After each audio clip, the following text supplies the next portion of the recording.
सरकार ब्लॉगमध्ये तुमच्या सगळ्यांचं स्वागत आहे। आज माझी मम्मी बनवणार आहे शेवयाची खीर। तर चला आपण मम्मीला विचारूया काय काय लागतं, शेवयाची खीर बनवायला काय काय लागतं। तर चला तुम्हाला दाखवते साहित्य काय काय लागतं। तर इथे घेतले आहेत मी काजू बदाम, इथे घेतले आहे मी शेवया, इथे घेतले आहे मी दूध आणि इथे घेतलं आहे मी तूप, इथे घेतली आहे साखर। तर चला आपण पुढच्या रेसिपीला सुरुवात करूया। तर इथे मी टोप घेतला आहे, हा गरम झाला आहे तर त्याच्यामध्ये आपण तूप टाकून घेणार आहोत। तर इथे मी 2 चम्मच असे तूप टाकून घेणार आहे। त्याच्यामध्ये मी हे शेवया चांगल्या अशा भाजून घेणार आहे।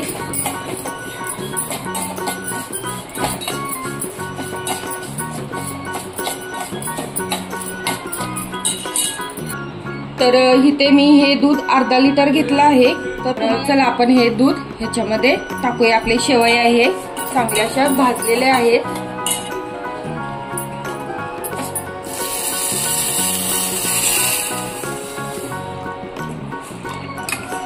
तर ह्याच्यामध्ये मी साखर घालणार आहे।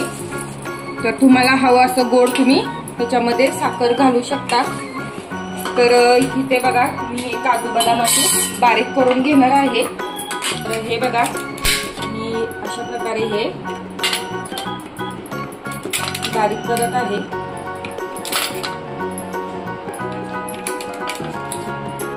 हे बघा मी ह्याच्यामध्ये हे बारीक केलेले काजू बदाम टाकत आहे।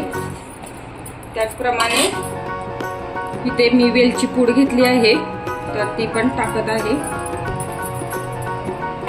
तर अशा प्रकारे ही चांगली आपली खीर अशी 10-15 मिनिटं अशी उकळून द्यायचं आहे आपल्याला।